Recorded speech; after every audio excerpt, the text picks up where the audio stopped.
Welcome to episode 2 of the Future of Healthcare podcast.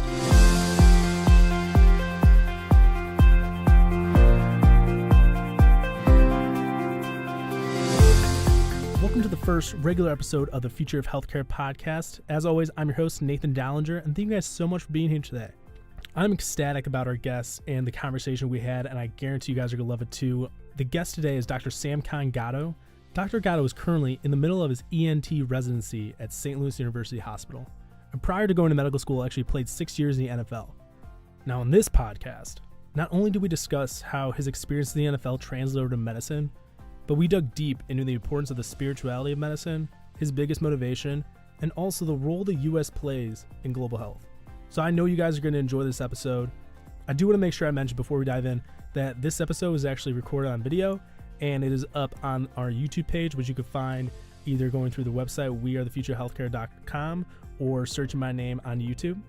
Also, there's a special offer at the end of this podcast, so make sure you guys wait around for that because you guys won't want to miss it. Now, without further ado, here's Dr. Gado. Welcome back, everybody. With me today, I have Dr. Samkon Gado. With me, we are currently in the ENT call room. Is that what this is? This is the ENT call room. Well, phenomenal. Well, thank you so much for taking the time Absolutely. Out of your day to be with us and explore kind of the future of healthcare and explain to us your stories and kind of where you envision things going. So I guess just to start, how do you tell us what you're doing now, just to kind of explain where you are now, and then we can dig into kind of how you got there. Sure. Yes. Right now, I'm beginning my third year as an ENT resident at St. Louis University Hospital. If that's not already understood, that this is where we are, and I am, I guess, with regard to my future, I don't necessarily know 100% what I intend to do with ENT. What is ENT exactly, for people that aren't aware? Oh, yes. ENT is ear, nose, and throat, Okay. otherwise known as otolaryngology or otorhinolaryngology. But for most people, I think it's just ENT, ear, nose, and throat surgery. Great. So I don't even know where we want to start. Your story is incredible. So how did you get to where you are today? Yes, the short version is I was born and raised in Nigeria in 1982 to two God-fearing, very loving parents, and moved to the United States when I was almost 9 in 1991 with my family. My father at the time had been in the United States for about 2 years. And then we lived in Columbia, South Carolina, and essentially as a complete unit until just a few years ago when my parents returned. And I spent most of my early years in Columbia, South Carolina, and then I grew up playing football, just in the backyard with friends, and developed the knack for it somewhat. I wasn't, I guess, never really truly a star growing up, but I got a chance to get a scholarship to a small 1AA school at Liberty, called Liberty University in Virginia. It's their, I think, their FCS or FBS now, or their Division I now. During that time, I got the bug to go to medical school and started dreaming about being more than I was at the time, because I was never really a smart kid, but took a biology class my sophomore year in high school, and I just loved it, and I just thought, man, what if I could be a doctor? And then went to college, was a pre-med major, played college football there, and when it was all said and done, I finished all my pre-med recs, and my coach had a friend that that was a coach for the Kansas City Chiefs, gave him a call and said, I think I got a guy here that could be of help to you, and one thing led to another, and I ended up playing, and after I finished my career in 2010, I went back to medical school in 2011 and finished that in 2015, and I'm here. So that decision when you were in college, what made you decide to enter the NFL and not pursue medical school right away? Thankfully, it was a situation where the timing just seemed like I had very little to lose. So I took my MCATs my senior year in med school, so I knew I had a year before I could apply. I'd always been interested in playing in the National Football League. I mean, what kid who doesn't play football? Yeah, exactly. But after my senior year, my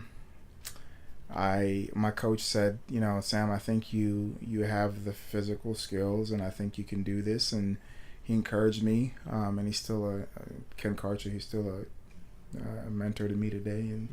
And and so because I had a year before I could even apply, it was well, why don't I just see what happens with that? It's quite the gap year. Yeah. What did you do during the gap year? Exactly. Go to the NFL.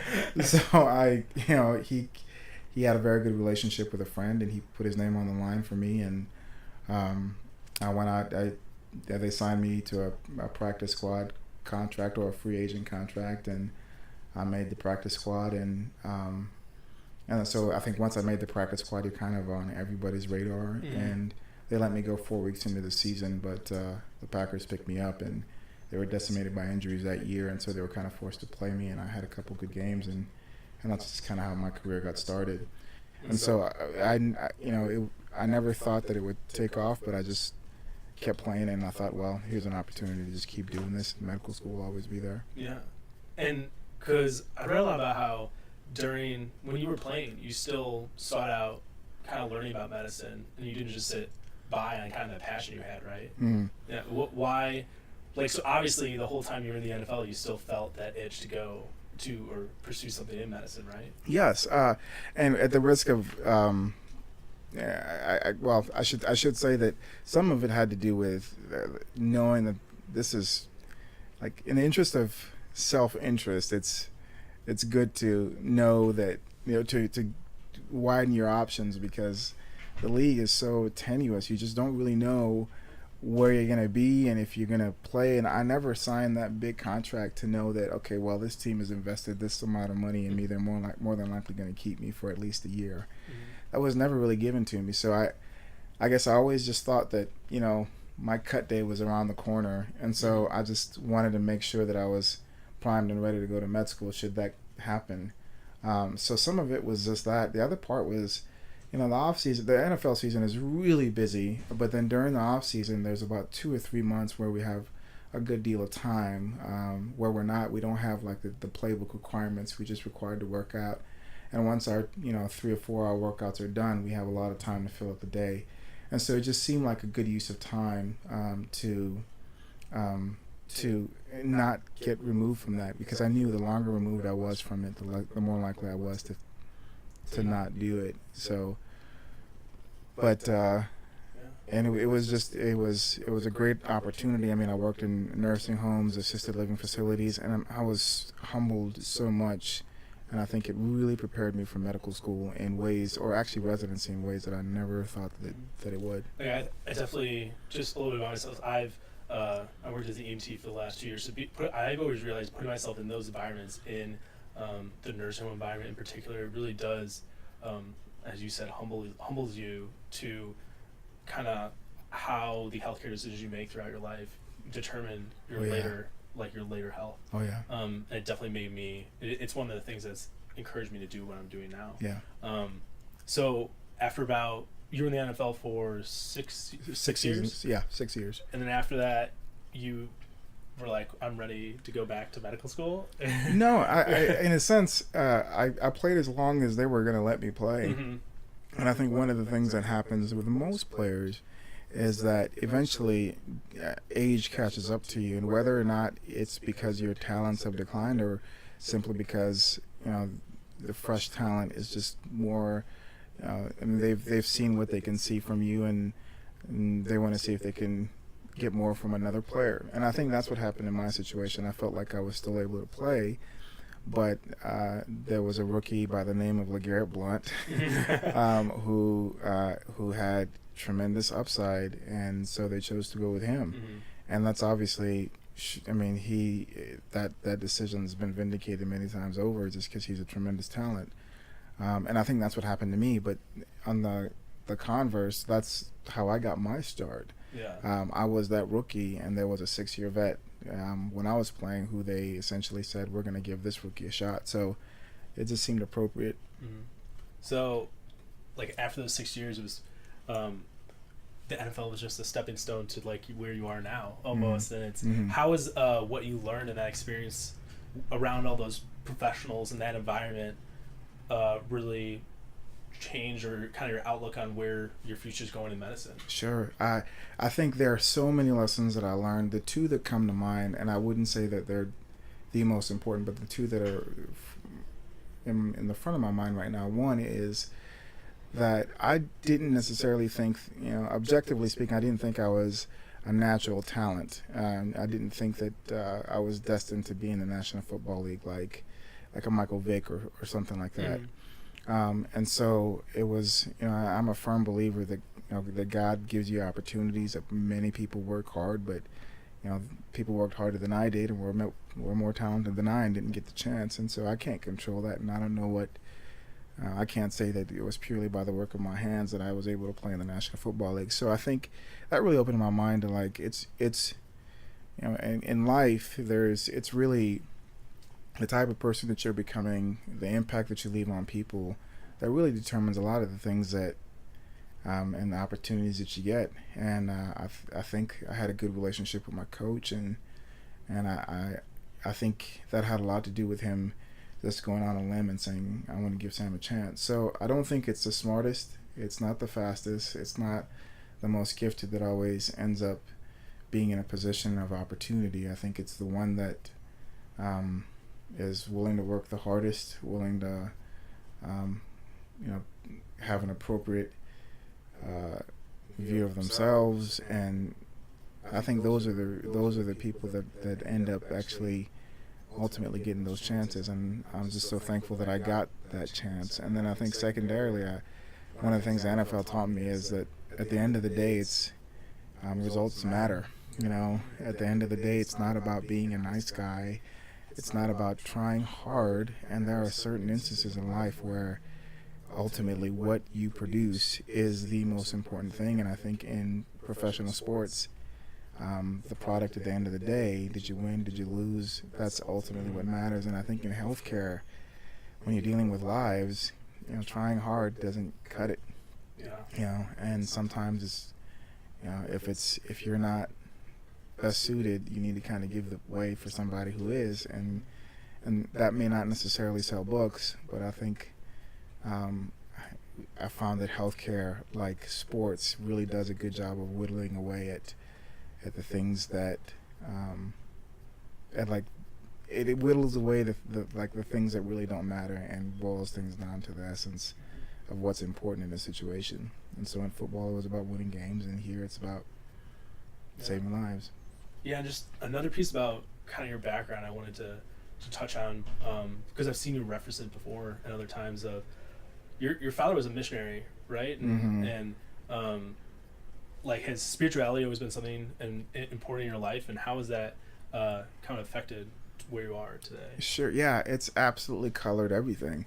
I'm a firm. I would say that I had a wonderful privilege of being growing up in a Christian home, and that is something that I've taken on onto myself. It wasn't just, there was a time when it was the faith of my fathers, it was the faith of my mother, but then I came to appreciate and see Christ for myself, and I think that has colored everything, and that has been the underlying motivation for everything I have ever done. I think at the end of the day, we are all accountable to Him, and with what we do with our lives, and I think in healthcare, Christ saw every single person as being valuable, and just reading the Bible and seeing all the things that He did in terms of healing people. And I know there are people that don't necessarily agree with that or think that that's true or what happened. I believe it happened. I believe it's true. But I think when you look at a man who lived a life as he did, I think it's hard not to be affected and colored by that and be motivated by that same motivation in every facet of life. And I think that would be the case for me. Mm-hmm.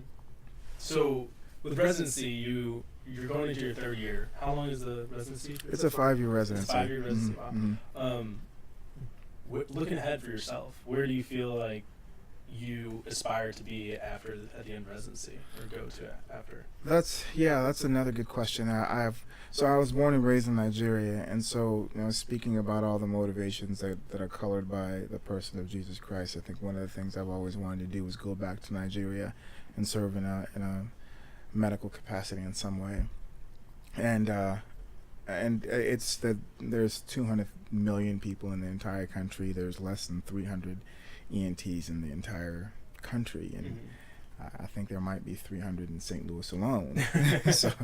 so the need there is great. My grandmother died of head and neck cancer, and she had to go to India to get treatments, and so I see myself there when my residency days are done, and the details haven't been worked out yet. I am spending a month there in January with my family, and I think that'll be a good opportunity to begin to lay the groundwork for my time then. And since you kind of referenced it, what role do physicians here who are educated in the United States play in kind of the global health, I'll just leave it at that, because I feel like here in the United States we have such an opportunity to get this great education, learn all these amazing things, and I feel like our healthcare system, or at least what we learn through all of our research, it really does affect the entire world, like health level. So where do you feel like how important is it for future healthcare professionals to keep that in mind as they go forward to go beyond just their own reach in their community, but also impact their community, but possibly go to other places in the world as well? Yeah, I think that is an excellent statement.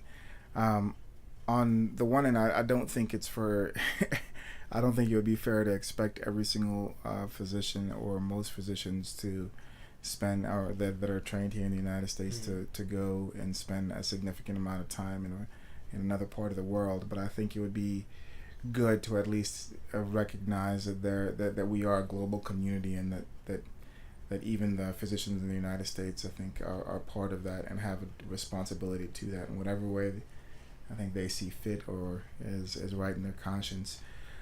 So I think it's two-pronged. One, being that this is, I think, the epicenter of healthcare in many regards. I think it's important, I think, for most physicians, or if not all physicians, to at least further knowledge and what we know about health here, because what we know about here, what we learn here, is disseminated globally. So on that end, I think it's important to be diligent in your work, to do good work here, because that's affecting the global community.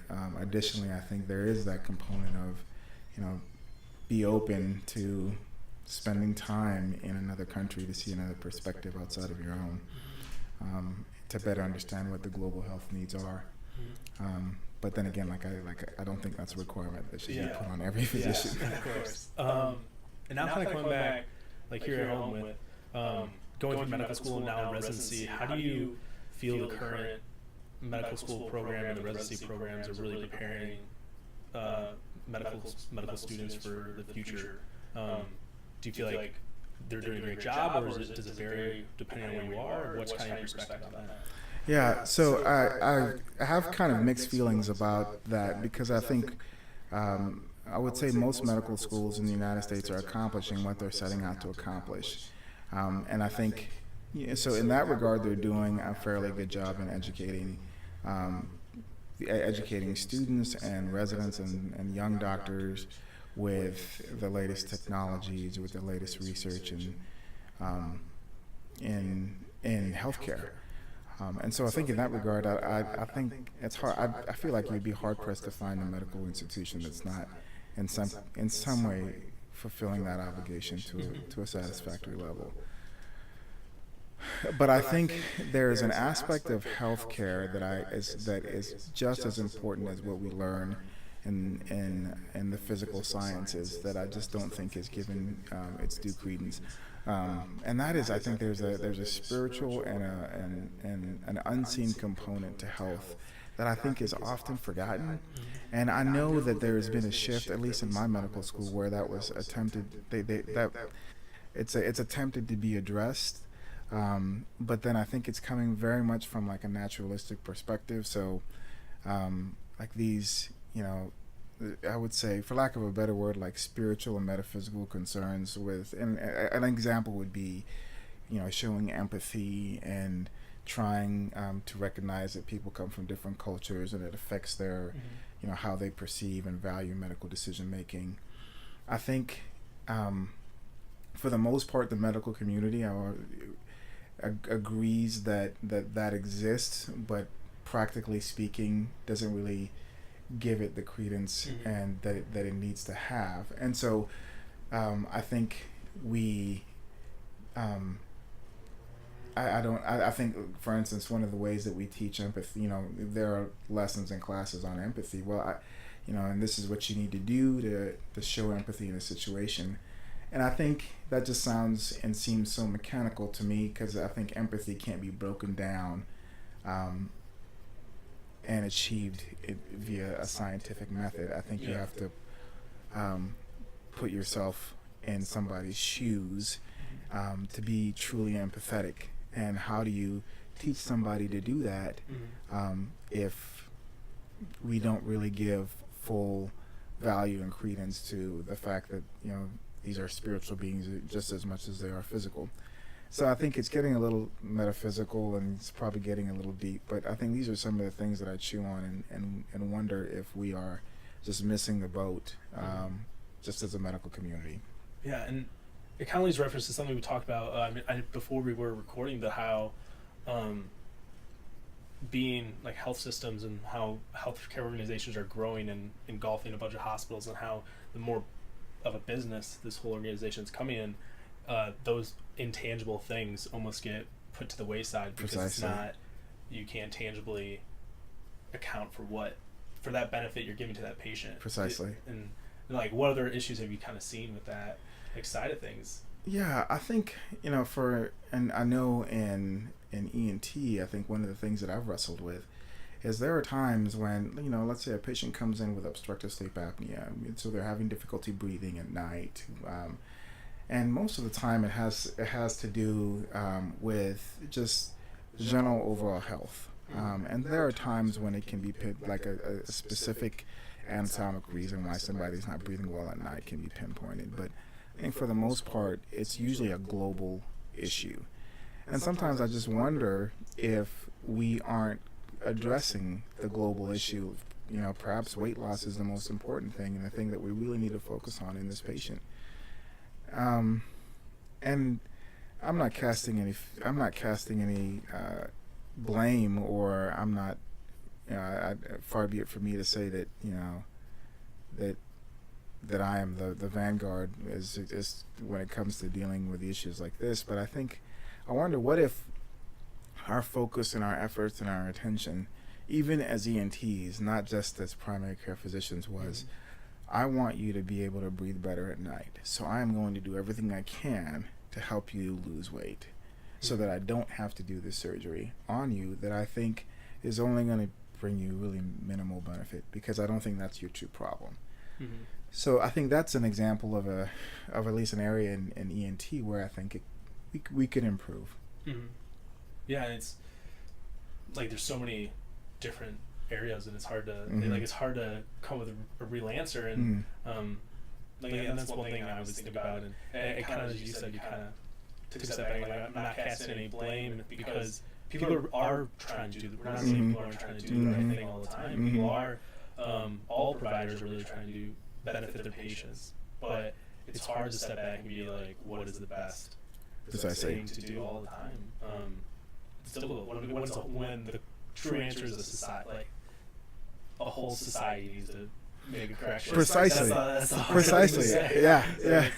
I think about it all the time, but like, what's like kind of looking ahead into the future of health, and since you're intimately involved every day now in residency, where do you kind of see things? Do you see any evolution kind of happening with the way we care for patients? Or? Yeah, I do actually, and I think I'm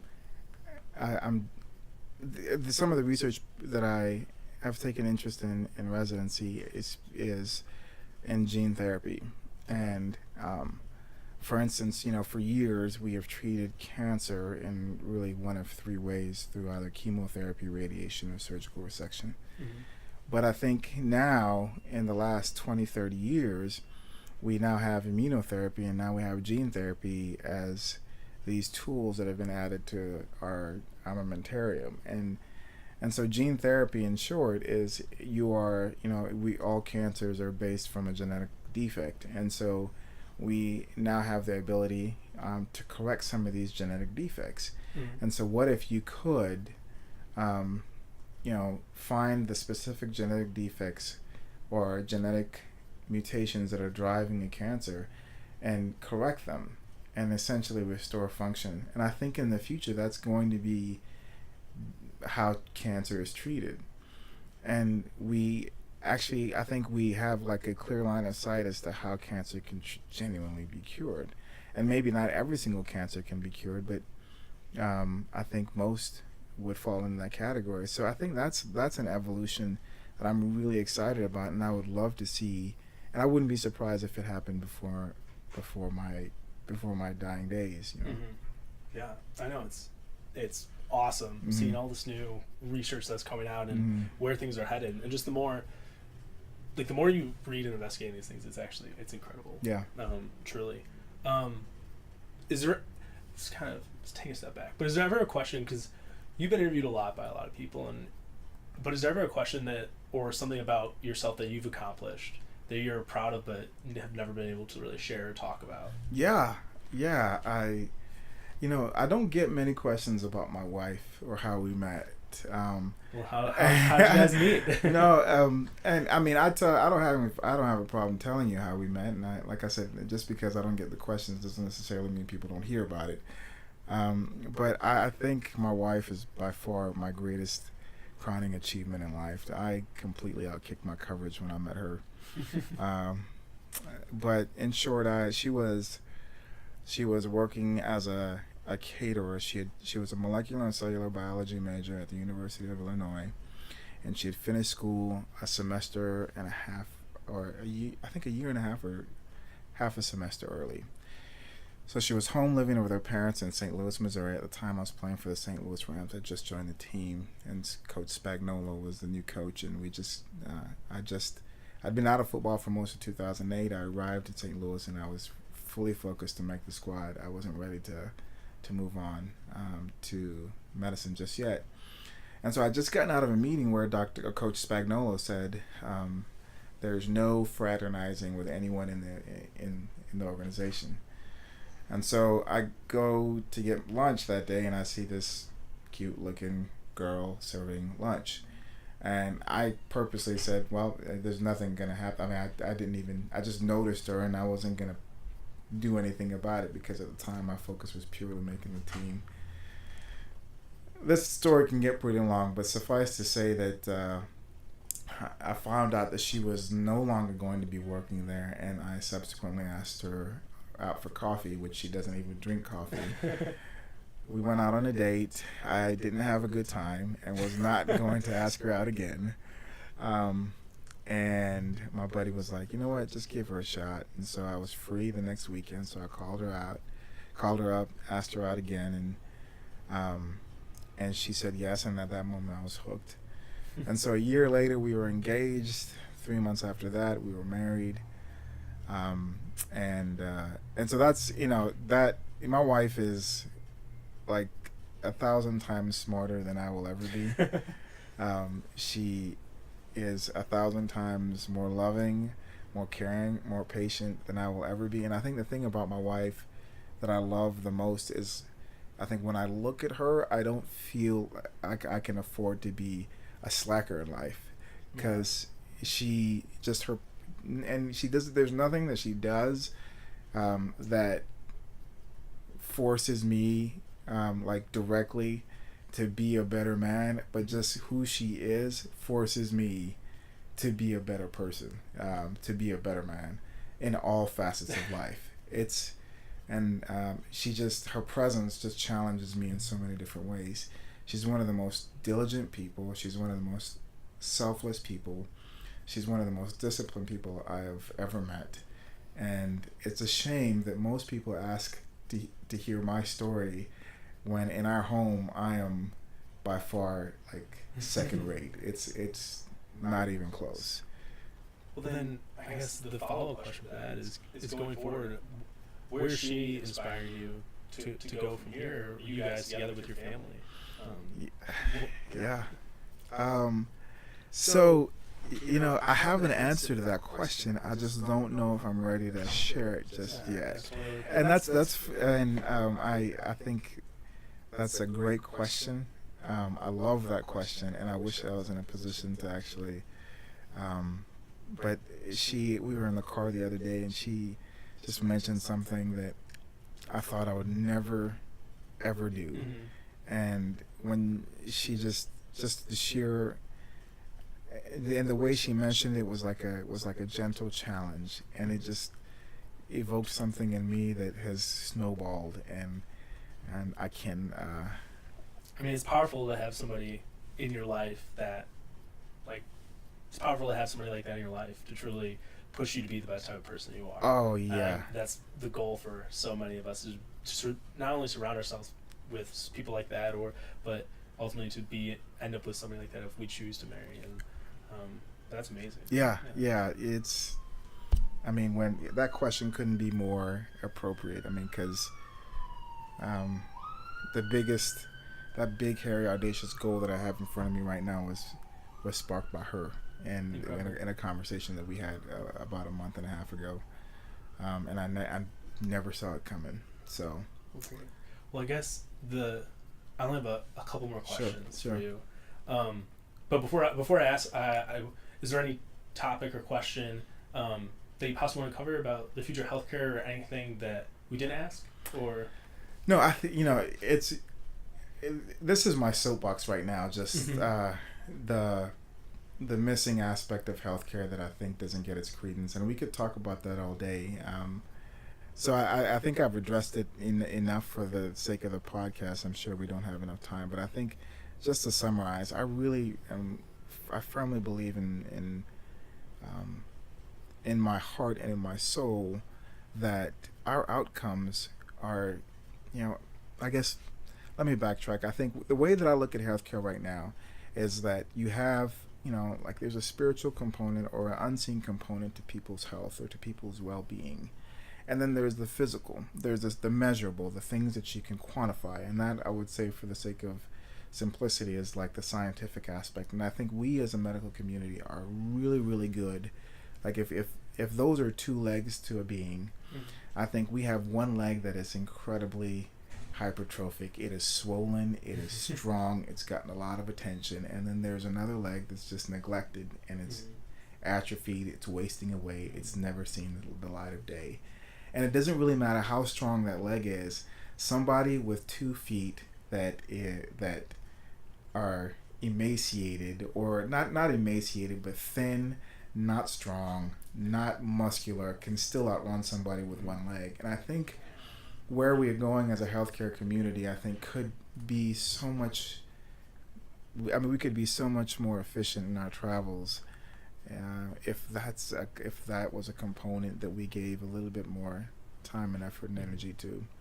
So I think I've probably beat that horse, but that's probably the last thing that I have to say. Well, I got 2 more questions, sure. And but before, I just want to thank you for taking the time to share your experiences with us, and even to share a lot about your wife and your family with us. That was great, and we appreciate it, and everybody else listening does as well. But the last 2 questions are: if you had the power to change anything you wanted about the future healthcare system, what would that be, and why? Yeah. So once again, man, I feel like I have to give a disclaimer, and I probably shouldn't.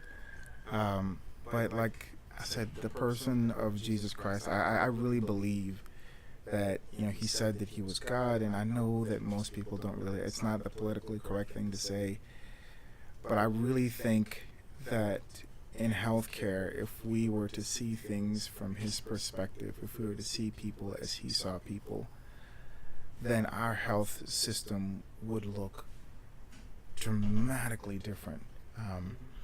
issues of empathy wouldn't be a factor anymore, and the way that we value the way that we place value on medical interventions and health would just change entirely. And I think if it was my wish, and I don't, yeah, if it was my wish, then I wish I could wave a wand and everyone would feel that way. Then that's what I would wish for. But even as I say that, I don't think Jesus Christ himself would even want that for, because if I don't think that's what Jesus Christ would, I think you look at the Bible, and I think he never forced people to anything.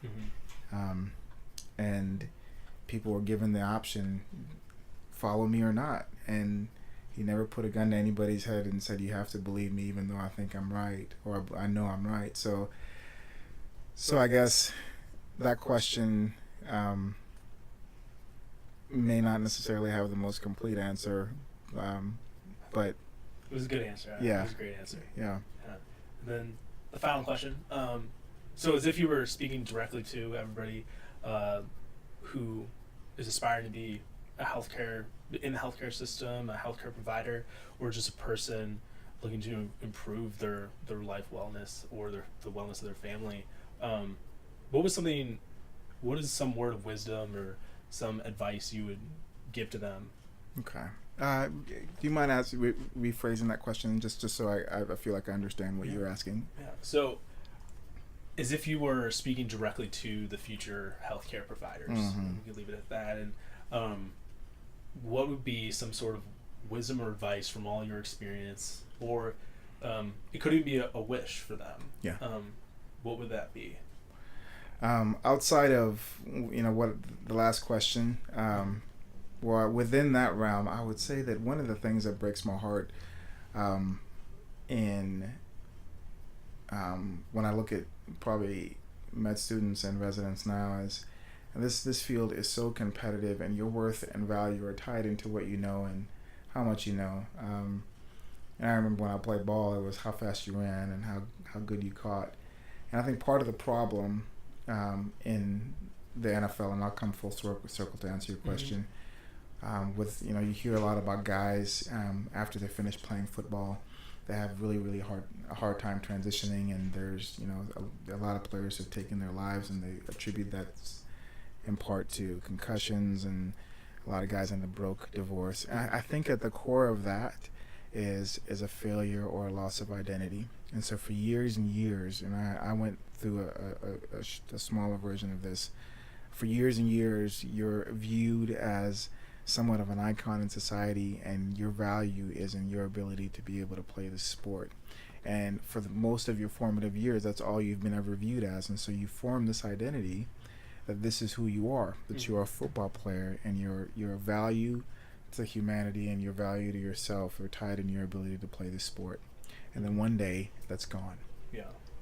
I think similarly in medicine, I think instead of the value being placed on your ability to run fast and your ability to catch or to block or to do anything physical in nature, it's your ability to process information, your ability to retain information, your ability to know the right things and to make the right decisions, almost as if you're a robot. And so we set these unrealistic expectations, and we as medical students and residents, we grow up our whole lives, and our value has been placed in our ability to be able to do something well, and the sad and most dangerous thing is that in the medical field, there is, you're not limited by age, and so you can essentially live your whole life believing that lie and be completely deceived, thinking that your ability to be a good physician was tied in your ability to be smart or to know the latest literature or to publish the most papers.